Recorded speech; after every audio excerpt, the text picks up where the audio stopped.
All right, so here Steven's gonna demonstrate how to install these Airhawk static vents. So you need obviously an Airhawk static vent. You're gonna want a couple of starter shingles, a cutting board so that we don't damage any roofing as we do our cutting. You should need also a saw, tape measure, a few other things. All right, let's get to it. So we should have 3 Airhawks, so one about middle, one, kind of split the distance that away, and the other one split the distance about that away.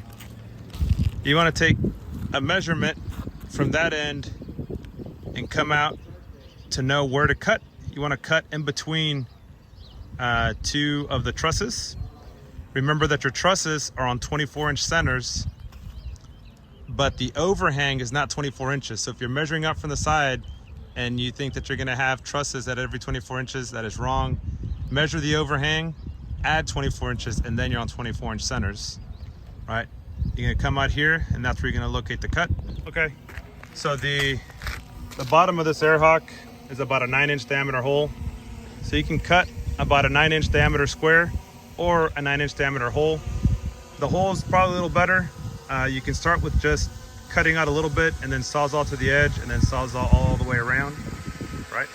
It helps to cut the underlayment first. If not, the underlayment will snag on the sawzall. Okay, now that we got this positioned in place, and just to capture a little detail, we cut enough of this to expose the roof decking because the tape is going to seal right here. So we need a little bit of roof decking exposed. Now, as is often the case, there's a bit of morning dew. Sawdust has stuck to it. This right here won't let tape or anything adhere well. So we're going to take a broom or a blower and try to clean that up pretty good so that our tape can adhere. Okay, similar to the windows, we're going to do the 2 side ones first, and then the top one across the top. It should go over the side ones and under the paper. This tape right here is going to seal to the deck, to the top flange.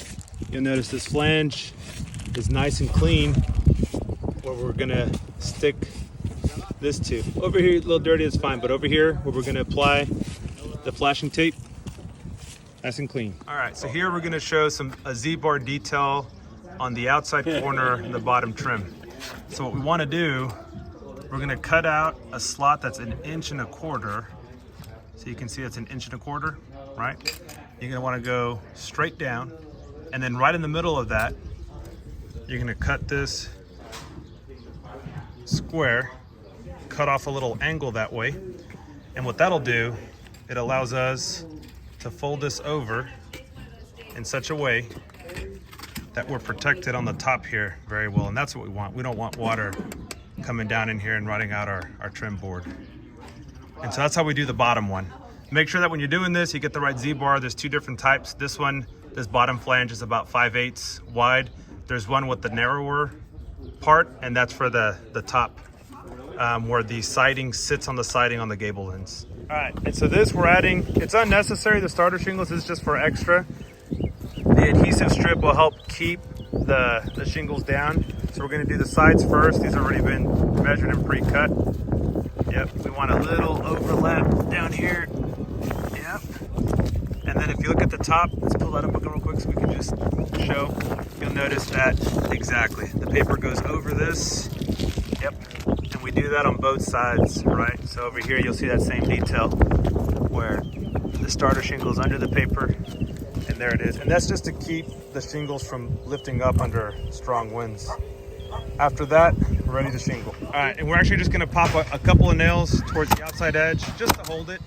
It'll end up being secured by the nailing pattern of the normal shingles, but this is, so it doesn't move around on us. There it is. Now we're ready to shingle. All right, here we're showing how to shingle around these Airhawks. So the trick is you don't want to come up to here, cut, and then reset a pattern. So here's a shingle that we really had to cut.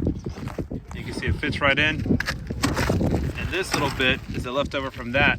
And the reason we do that is so that these gaps line up in the middle of the other tabs, and this cut is where it needs to be in terms of the pattern. So again, you just kind of put, the full shingle and you cut out as needed for the Airhawk. You don't reset the pattern over here. you continue the original pattern across the Airhawk. Yeah.